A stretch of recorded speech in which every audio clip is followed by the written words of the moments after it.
एक एग्जाम, लाखों सपने और कुछ ऐसे लोग जिन्होंने पूरे सिस्टम को ही बिजनेस बना दिया।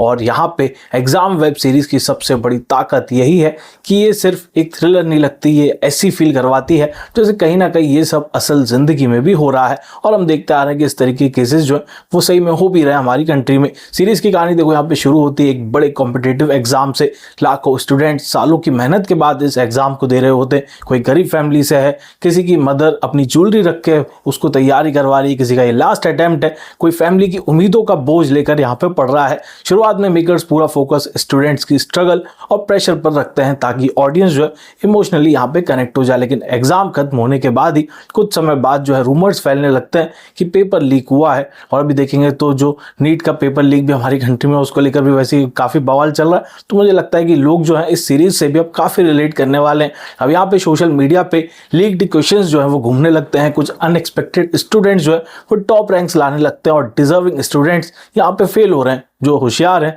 जो डिजर्विंग है, वो यहाँ पे फेल हो रहे हैं। शुरुआत में अथॉरिटीज सब कुछ डिनाई करती है, लेकिन फिर धीरे धीरे साफ होने लगता है कि आखिर यहाँ पे मामला क्या। और मामला जो है काफी बड़ा मामला निकलकर सामने आता है। अब यहाँ पर एंट्री होती है झांसी की, जिसका रोल दशहरा विजयन ने प्ले किया। और ऑनेस्टली पूरी सीरीज की बैकबोन में कहूंगा कि भाई वही है। झांसी कोई नॉर्मल पुलिस ऑफिसर नहीं है, वो एग्रेसिव है, स्मार्ट है और सबसे इंपॉर्टेंट उसे सिस्टम पर भरोसा नहीं है। अब डीएसपी मरामल्ली कौन है?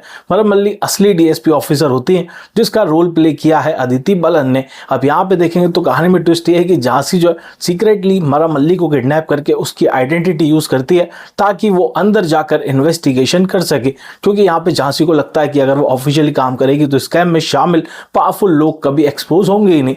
तो इस वजह से यहाँ पे सीरीज जो है काफी इंटरेस्टिंग होने लगती है। मतलब इमेजिन करो, झांसी फेक डीएसपी बनकर उन लोगों के बीच इन्वेस्टिगेशन कर रही है जिन्हें जरा सा डाउट हो गया तो भाई उसकी जिंदगी जो है खत्म हो सकती है। और यही कांस्टेंट टेंशन जो है पूरी सीरीज को यहाँ पे ग्रिपिंग बना देता है। अब जैसे जैसे झांसी इन्वेस्टिगेशन आगे बढ़ाती है वैसे वैसे स्टोरी का मेन कोर सामने आने लगता है। और ऑनेस्टली सीरीज का असली कोर सिर्फ पेपर लीक नहीं होता, यहाँ पे और भी चीजें जो है वो वक्त के साथ आने वाले एपिसोड्स के साथ हमें पता चलती है। असल में ये कहानी है उस करप्ट सिस्टम की जहां मेहनत करने वाले स्टूडेंट सिर्फ नंबर बनकर रह जाते हैं। Coaching mafia, officers, middle man और पॉलिटिशियंस मिलकर पूरे एग्जाम प्रोसेस को मैनिपुलेट कर रहे होते हैं। कुछ लोग पैसे देकर क्वेश्चंस खरीद रहे होते हैं, कुछ फेक रैंकिंग्स बना रहे होते हैं और दूसरी तरफ जेन्युइनली मेहनत करने वाले स्टूडेंट्स डिप्रेशन और फ्रस्ट्रेशन में यहाँ पे टूट रहे होते हैं। जो डिजर्विंग है वो यहाँ पे डिप्रेशन में जा रहे हैं क्योंकि भाई जो दूसरे लोग हैं जिन्होंने सिर्फ पैसा देकर क्वेश्चंस हासिल कर लिए और वो टॉप रैंक लेकर आ रहे हैं। तो ये सारी चीज़ें जो है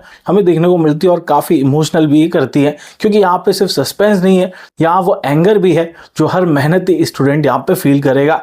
झांसी इन्वेस्टिगेशन करते करते अलग अलग लोगों तक पहुंचती है, coaching centres, officers, suspicious rank holders, और हर एपिसोड में कोई ना कोई नया सीक्रेट जो है वो हम सभी के सामने अनफोल्ड होता जाता है। लेकिन सीरीज स्मार्टली सब कुछ एक साथ रिवील नहीं करती। हर बार लगता है कि अब मास्टरमाइंड मिल गया, फिर कहानी यहाँ पे नया टर्न ले लेती है। और साथ ही यहाँ पे देखेंगे तो अब्बास का, जयचंद्रन का जो कैरेक्टर वो भी काफी इंपॉर्टेंट है। शुरुआत में वो काम और सोफिस्टिकेटेड लगता है लेकिन धीरे धीरे समझ आता है कि वो इस पूरे गेम में कितना डीप जुड़ा हुआ है। और ऑनेस्टली सीरीज की यही खासियत है, यहाँ कोई कैरेक्टर पूरी तरह इनोसेंट नहीं लगता।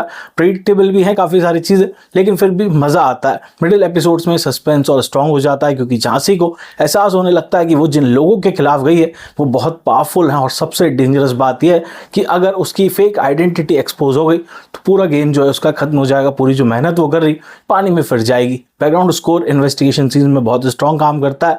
डार्क सिनेमेटोग्राफी और रियलिस्टिक टोन सीरीज को यहाँ पे ग्राउंडेड फील देती है।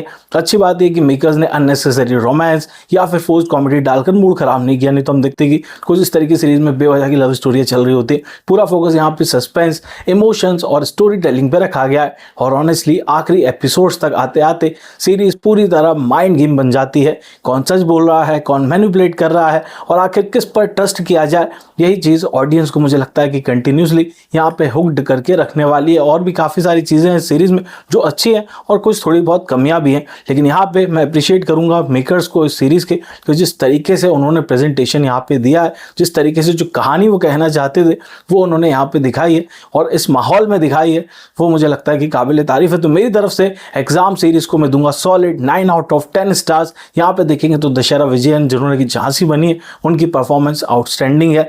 Realistic, suspense suspense, emotional depth और करप्शन पर स्ट्रॉन्ग कमेंट्री इस सीरीज का काफ़ी इम्पैक्टफुल बना देते हैं। अगर आपको ग्राउंडेड थ्रिलर्स, इन्वेस्टिगेशन ड्रामाज और ऐसी स्टोरीज पसंद है जो सिर्फ एंटरटेनमेंट नहीं बल्कि इम्पैक्ट भी छोड़े, तो ये सीरीज मैं कहूँगा कि डेफिनेटली बिंज वॉच मटेरियल है। भाई आप बताओ, आपने यदि देखी तो आपको कैसी लगी?